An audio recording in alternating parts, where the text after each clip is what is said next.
A is for Alcoholic is a program about recovery. My name is John, and I'm an alcoholic. And my name is Jerry, and I'm an alcoholic. Join us as we go through the alphabet of alcoholism, one letter at a time.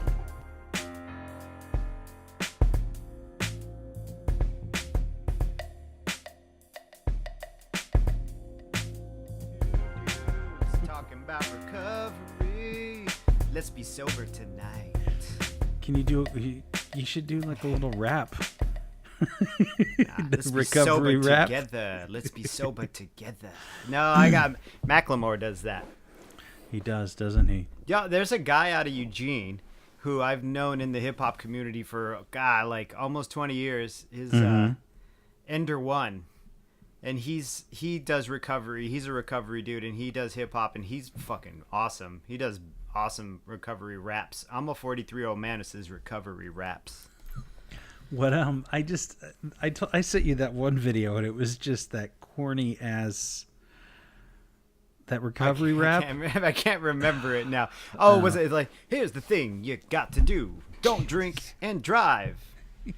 or you won't be alive, or just don't drink at all. That's basically it. Something like that. Yeah. Um, Pass me the rock, pass me the ball.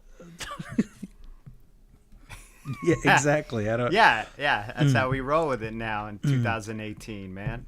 It's just, I just wonder why it's so. Maybe I guess it just seems insincere. It depends. I mean, it depends where you're coming from, because corny rap could just be corny rap regardless of the subject matter. I mean, those, I don't know, those cats rapping about cough syrup and shit. I mean, Yeah. that's just hella corny to me. But like I said, 43-year-old man, I listen to Wu-Tang. Wu-Tang's not about recovery. No, they're not. No, unless you're recovering from, getting shot in the staircase from a dog bite or something. Well, yeah, and it's like I don't know, when we talk about all this different stuff and trying to make it sound, I hate for it to sound cliched. I hate for it to be, when you hear something like the word mindfulness. Yeah. And you hear it a lot. Yeah. And you hear about mindful meditation and intentional speaking, or do you know what I mean? And so there's this overtone of, there's this whole language, it's like it's a word in this whole language of recovery that just sounds so played out and so, or not even, maybe that's not the right word, but do you know what I mean? That it's not. I know what you mean. Yeah, it sounds cliched and insincere, and it's overused. The device they go back to, right? And so, like, I was thinking about it. We were going to talk about mindfulness. Boom. And how do you talk about this mindfully? I don't know. How do you talk about this? Pardon me. And not sound sound corny. Being mindful. Pardon me. Well, I mean, there is a way to talk about it, right? So, like, if I look at the dictionary, right? Because I today know the concept of mindfulness, but I'm like, how do I explain it? Right? And I like the second definition, which is a mental state achieved by focusing one's awareness on the present moment while calmly acknowledging and accepting one's feelings, thoughts, and bodily sensations, used as a therapeutic technique, right? So it's just basically living in the moment. So when we put it in the context of recovery, you're not about what happened back then, and you're not about what's gonna happen over there in the future. You're kind of just about what's happening right now. But in a way, it's weird to define it like that, because you have to carry around what you did back then a little bit. Well, you don't have to carry it around, but you have to be aware of it so that you don't make that same mistake again. But I think it's more like just, I dislike the term living in the moment, because once again, it's like a cliche. We're living within this moment, But it really is just being just completely aware of everything that's occurring around you, and they're just happenings. To steal from Alan Watts, as he says, it's just a happening. These things are just happening around you. I that's the way I look at mindfulness. Honestly, they're not. Their facts are not feelings. Yeah, things are just. Yeah. I mean, of course, you have feelings, and everybody has feelings, and you're allowed to. You should have them. Yes. Yes. Yeah, you don't should. not have them. But I love that also. I mean, I was thinking about it too, about having to be self-aware. And so mindfulness is self-awareness is just sort of this, you're observing it, right? You're saying, "Oh, I'm standing in line at the grocery store and maybe I should push my cart up a little bit further and stay out of the way," or, "Oh, if I'm not on my phone, to make sure that I'm following all the social protocols within the world out there." And so this sort of this self-awareness of what you're doing, how much space you're taking up, whether it's, sitting on the bus or walking down the street and coming across somebody else. Mindfulness is having, again, that I used that word before, but having this intentionalness to what you're doing, what you're thinking, and in that moment, and not to say that you're going to disregard the bill that is due next week. No, pay that shit. You're going to completely forget about everything that you've done in the past that has brought you here. Because, I mean, remember that all those things that you did in the past, they brought you right here. Right. Mm-hmm. I mean, your decisions and your choices, which had to have been, at some point, you turn the corner and they become much more mindful. So it's the next level of self-awareness. Yes. In how I see it, is that it's okay. So not only am I not gonna, I'm gonna make sure that I'm moving along in the grocery line, but I'm also now going to be, I'm not just going to be aware of it and say, "Oh, okay, I got to do this." It's like, I'm going to be mindful of the things that I put in my grocery cart. I'm going to be mindful of the other people around me. If I can, you're almost in tune with you, or being more empathetic to people. Yeah. So you're like, okay, well, I'm going to be mindful. And if this person needs help, or if this person just needs me to be out of the way a little bit more, or if I can help move something along in this big, giant world a little bit better, and just make it better, because I think that that's part of the mindfulness for me, is the next level of self-awareness. Right. Yeah. I have to agree with a lot of that, actually. It resonates with me because I feel the same way. And it's not really a state of mind that I live in 24 hours a day. I don't know if that's attainable for me. It's really honestly a state of mind I have for maybe short 10 to 15 minute spurts every few hours where I'm like, oh, right. But I think there are things you can carry throughout your day. I really love what you said about the concept of empathy. It's like I got to use being in the rooms as an example.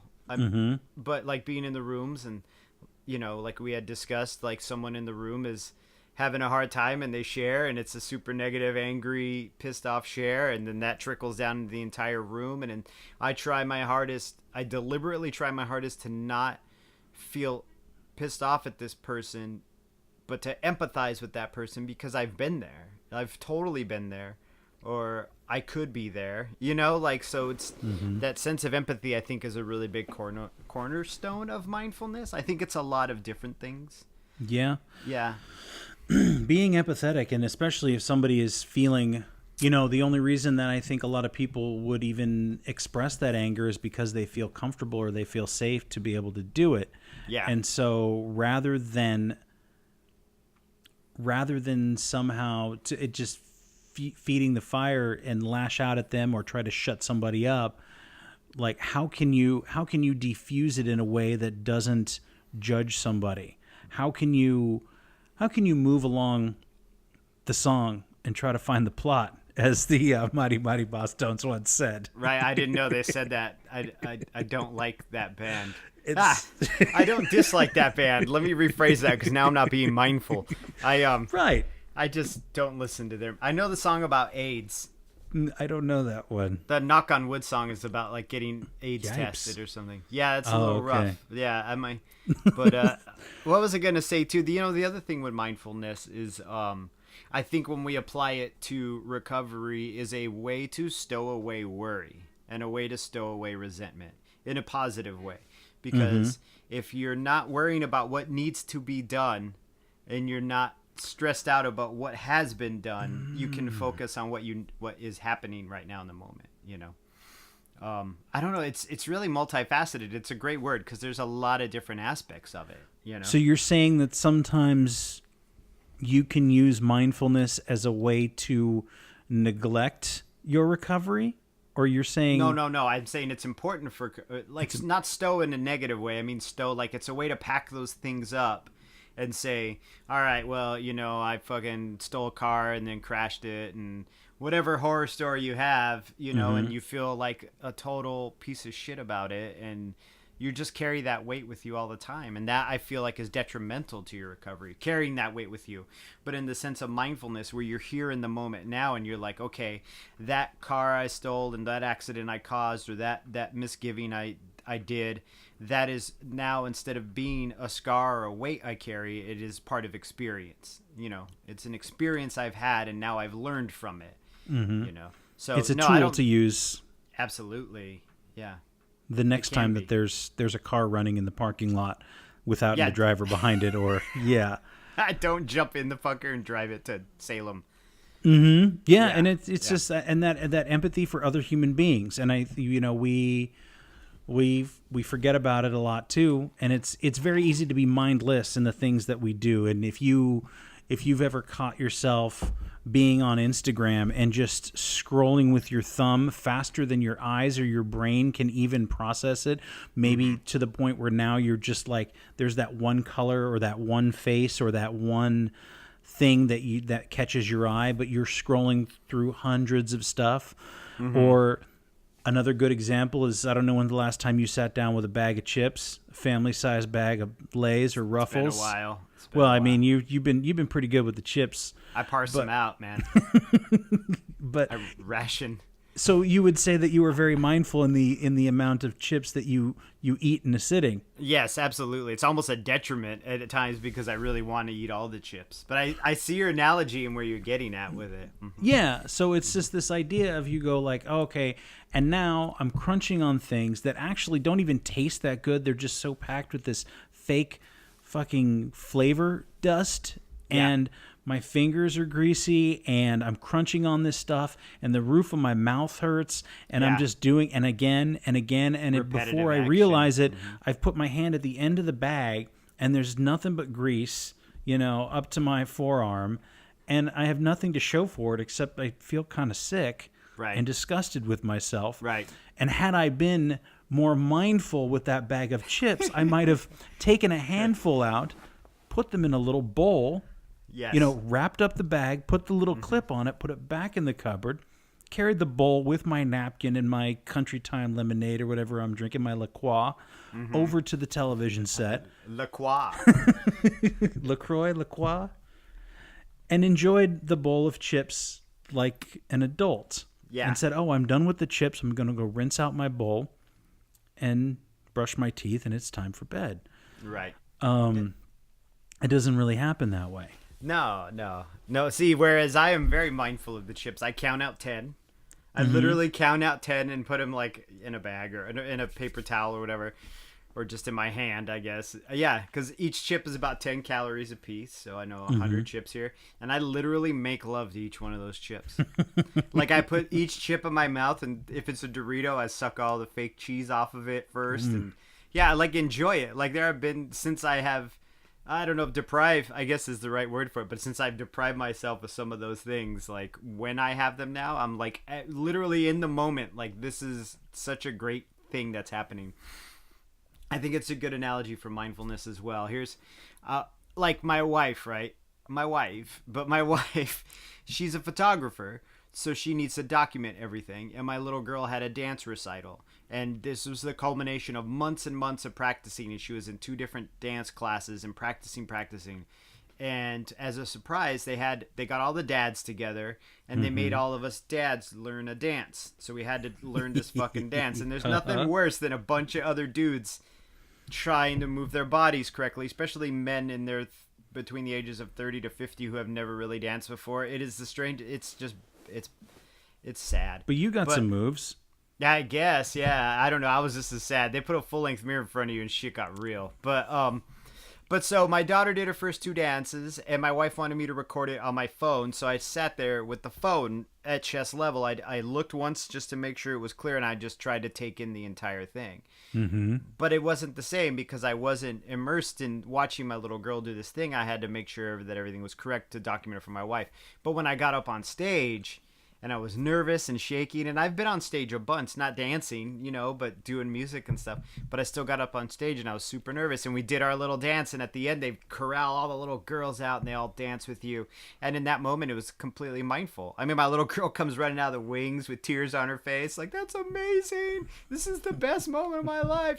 And I was so happy to be in that moment, as cliched as it sounds, and I owe that to being in recovery. I owe that to sobriety, and I owe that to being mindful in that moment. This is happening. Like, I'm blinded by the stage lights. I can't see anybody. I could smell this dude's Axe body spray. Like, I remember it all. You know what I mean? The scuff of our feet on the stage, and that little girl running out, with her cheeks all wet, being like, this is the best thing that's ever happened. I mean, she was 6, so her bar is pretty low.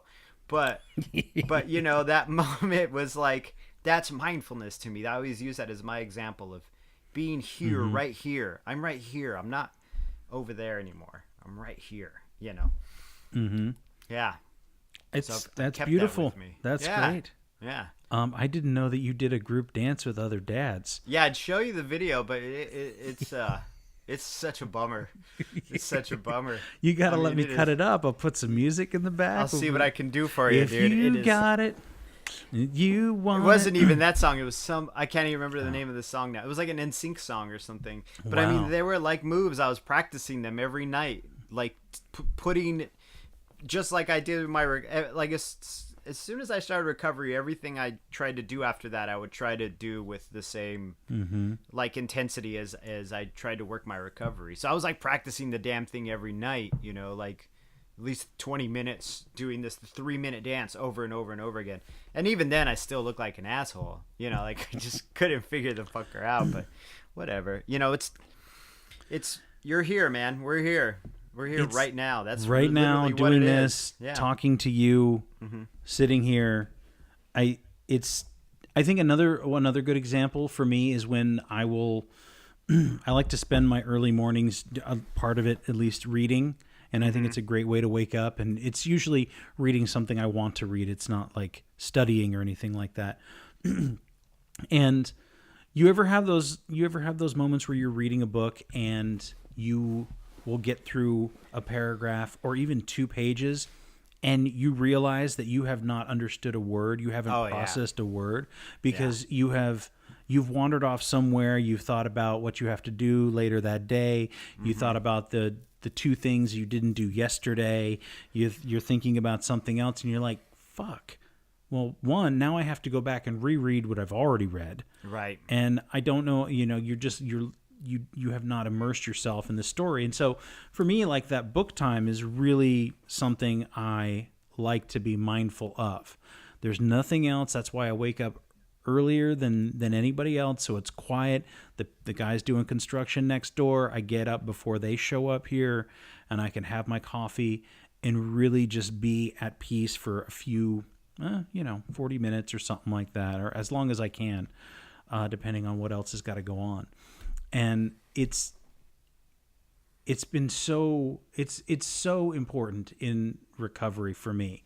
It's so important to when I'm thinking about something I want to do, or when I'm thinking about being able to do things, to be mindful of the other people in my life, of the people that I care about, the schedule, that I keep with you. We're going to do this at a certain time. I have to be mindful of somebody else says, hey, what are you doing on Monday night? And I said, well, I have this. I have to be here at this time. I can't just go like, oh, it's 8:00 and I totally forgot, Jerry. You called me and we were going to do this, and we do this every week, and I completely spaced it, man. And I think people often, they go like, well, I'm just that way. I kind of forget things. I'm kind of spacey. I'm just a flake. And it's really a choice you make to be mindful. Yes. Whether you're sitting down with a book, whether you have an appointment that you need to keep, when people are not on time, I think that that's also them just not being mindful of it, of other people. Because, I mean, what would you think if I was always late? That I didn't care about your time or your energy. And eventually, you wouldn't want to show up anymore. You know? Yeah. You would just be like... I was going to say, I'd probably marry you. My wife is never on time. Bam. That's truth, though. She isn't, but hers is more budgeting time than it is in consideration. But your point is very, it's valid. You know, and so for me, those things that in recovery, when I think about like not drinking and how I have to be mindful of it.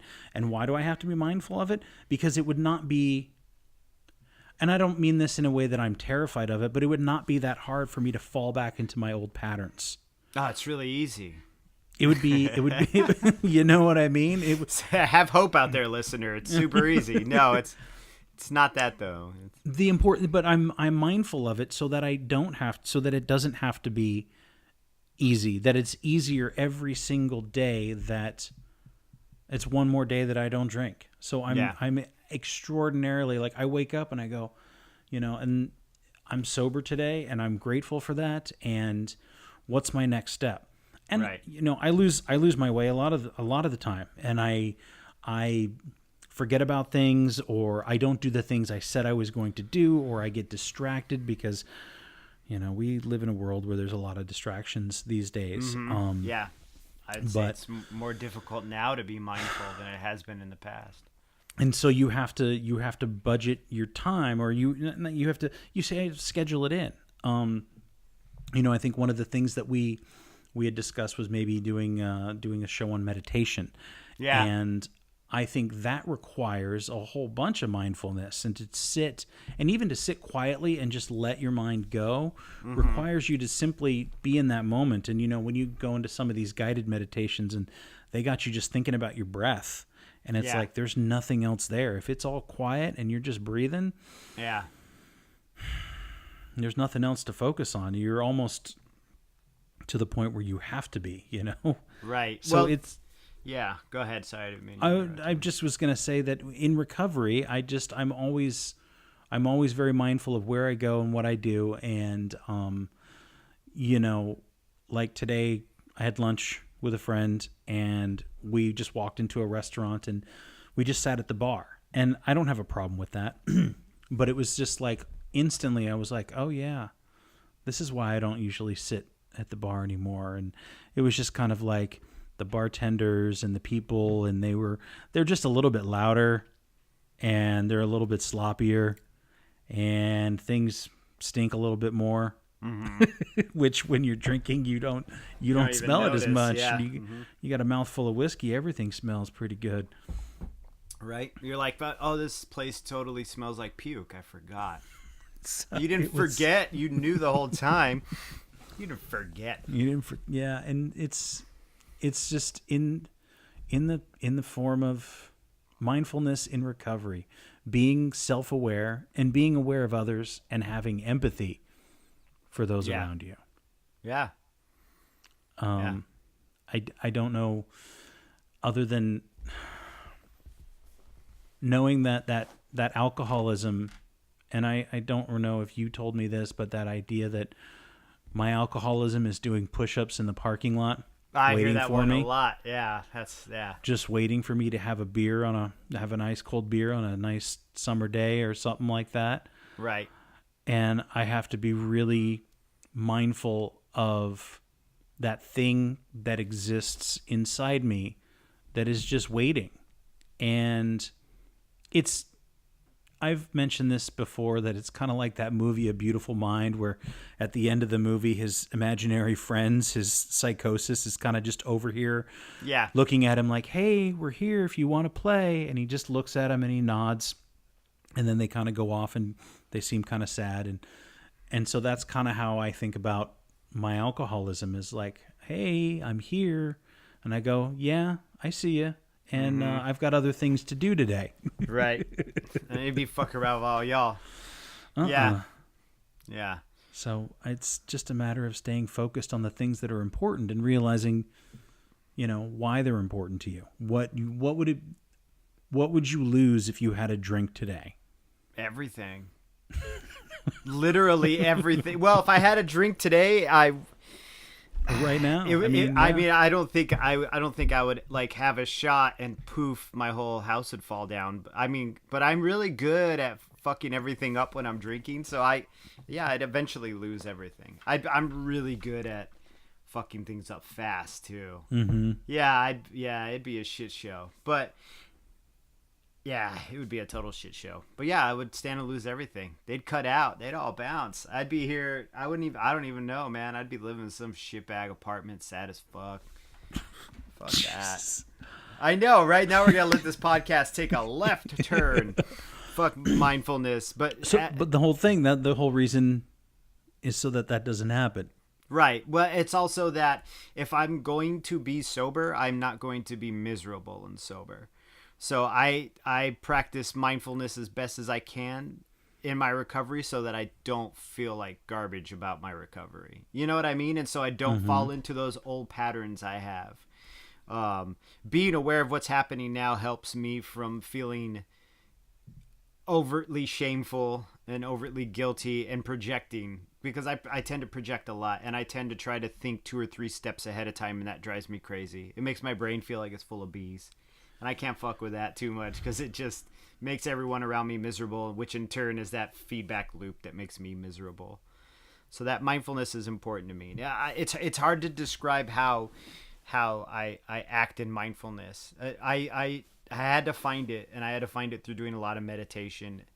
And the meditation in of itself is just accepting what's going on around me as a thing that's happening. There's an Alan Watts guided meditation. It's 15 minutes long, and it's him doing a lecture while some crazy new age music plays, and I try to do that one like every day, because what he's saying is like, while you're meditating, you're having these invasive thoughts and these things that are occurring, and you try to push them away, but trying to push them away is like smoothing ripples on the ocean. You can't do it, so you just have to accept them as a thing that's happening.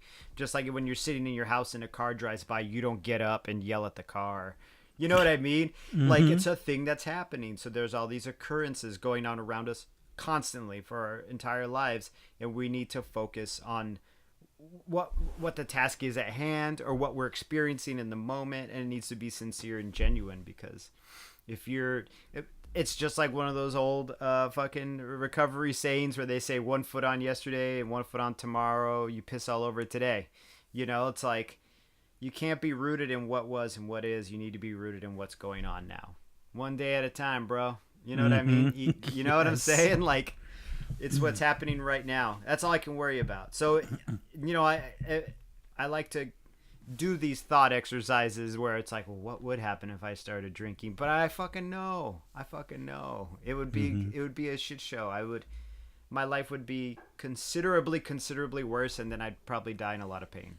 Which is, once again, getting super dark on the podcast. No, but it's the absolute truth. Like, it's the absolute truth.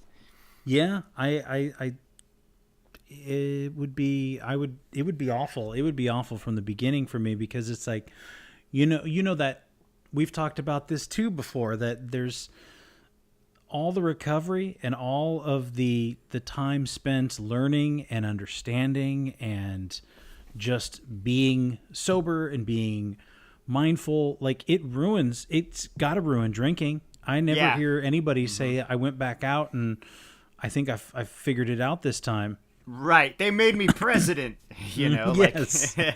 So I remember when I first went into recovery, somebody really, really close to me told me, I went to like my first 3 meetings, and then I was talking to this person on the phone, and he told me, you know, now that you've gone 3 times and it's sticking, it's going to fuck your drinking all up if you start drinking again. And I agree with him. I think it would, because I know what I'm capable of, and I can say, look and go, wow, I reached that summit right there. That was the peak of my life, and now I'm fucking back down here again. And now I've got to fight to get back up there. But that being said, there's no dishonor in relapsing. It's just, this is what alcoholics do. We drink. So drunks do what they do. It's just a matter of you got to get your ass back up there again. Because that's where the view is nice, man. It's nice up there. There's birds and shit. Yes. Down here, it's all rats and turds and rats and turds and pissing on today. Yeah, I'm pissing all over today. I hope you're eating lunch when you listen to this podcast, good people. I love too the meditation. One of the things that The way it was explained to me during a guided meditation was the thoughts are like clouds, okay? Mm-hmm. You can't control the clouds. They're going to come into your brain, into your mind, and then they're going to leave. And you kind of just have to let them be there. And so then what I started doing was I was like, okay, so I have these thoughts. And I was like, I think I got this. So they would start, and then I would start swirling them around my brain like the orbit of a moon around the planet. Right. And then as soon as I was ready to release them, I would shoot them off into outer space in my head. Really? Like they would orbit around. Yeah, I would. So they would start it out as clouds, and then it was like the moon around the planet of my brain. Uh-huh. And then I would just shoot it out into space, and I would let that thought go. And so they'd all be swirling around, and one by one, I would just let them go until until my brain was clear. At least for a few minutes. It didn't last long, but I just kept. I thought about that, and so having these. That's a little exercise I do. I guess that's an exercise in mindfulness. And whether it is that you have your Google Calendar or, a to-do list, or, I mean, I don't know if you use any of these things or if you... Who, me personally? Yeah. I mean, I have a dry erase calendar, but I guess I use the calendar on my phone, but that's more for work than personal stuff. But yeah. What are you going to suggest to me? No, I wasn't going to suggest anything. I thought you were going to tell me to put it on my Google Calendar. I'm like, man, I'd be meditating all the time. Well, but that's what I do. There's a section on my Google Calendar for. Oh, it says. It's reading, writing, and reflection, and that's the reading, that's the writing in the journal, and that's the reflection, that's the meditation. That's great. So. I mean, I just find not that I'm promoting Google by any means, but I mean, I don't think I have to. I don't think anybody does. Yeah. What's Google? I've never heard of it. But I just, I write it in there so that every day I can look at my calendar and I go, oh, did I do that today? I was supposed to do that this morning. Did I not do it? Did I get sidetracked? Was I being mindful of the things that I know will keep me healthy for today? And if not, why not? And is there a problem, or was I just being careless? Was I just being not mindful?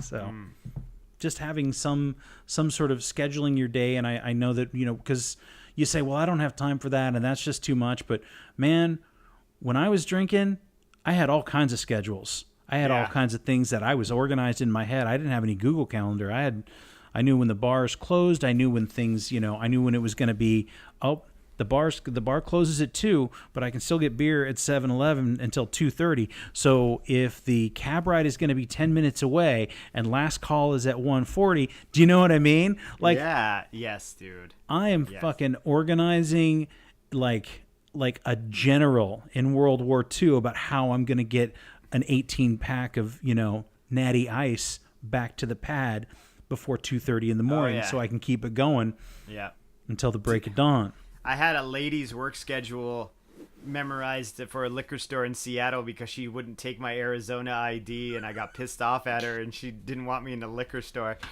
So I knew that she worked like certain days a week at certain times, so I wouldn't go. I'd go to the liquor store down by the Ballard Locks on those days, and then the days I knew she wasn't working, I was like, yeah, then I'll go to that liquor store that's closer to my house.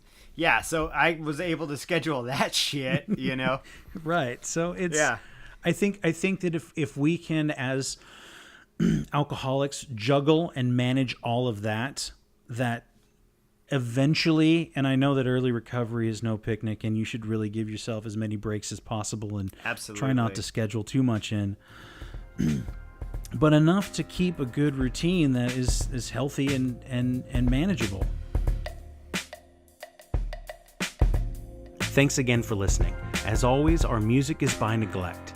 You can find his stuff at neglectsound.bandcamp.com. You can find us on Facebook, Instagram, and Twitter. And you can listen to us on iTunes, SoundCloud, and YouTube. And get a hold of us at aisforalcoholic@gmail.com.